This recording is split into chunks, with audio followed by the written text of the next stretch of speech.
The Home Secretary hit back at the former BBC presenter in a tense interview. James cleverly clashed with Emily Maitlis after she put it to him that it feels like people have stopped listening to the Tories.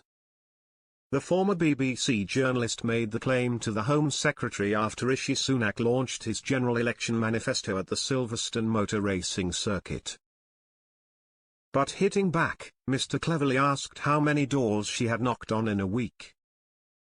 In an interview on the Newsagent's podcast, Ms. Maitlis said, Rishi Sunak seemed to be pretty relaxed up there, pretty happy with the message he was offering today. And yet it feels like people have stopped listening, doesn't it?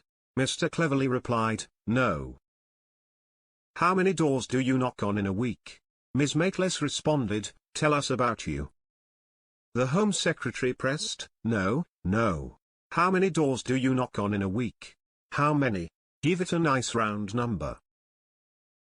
Ms. Maitlis replied, we're not campaigners, so we don't knock on doors. We do talk to voters, we don't knock on doors because we're not trying to get them to vote.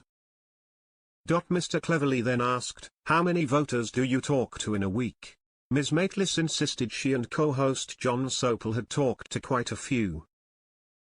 Mr. Cleverly said, I've spoken to hundreds this week. So when you say people are saying this, well, I'm telling you what people are saying. What people are saying is that they are massively unimpressed with Labour.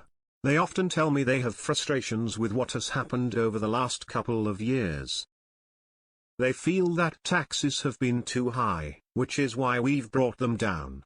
They said the cost of living did hurt, which is why we brought inflation down.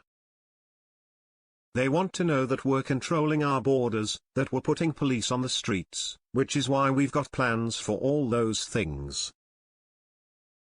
But when I say to them, so you've got these frustrations, does that mean you're going to vote Labour? Their faces scrunch up and they say, oh God, no, we're not going to vote Labour.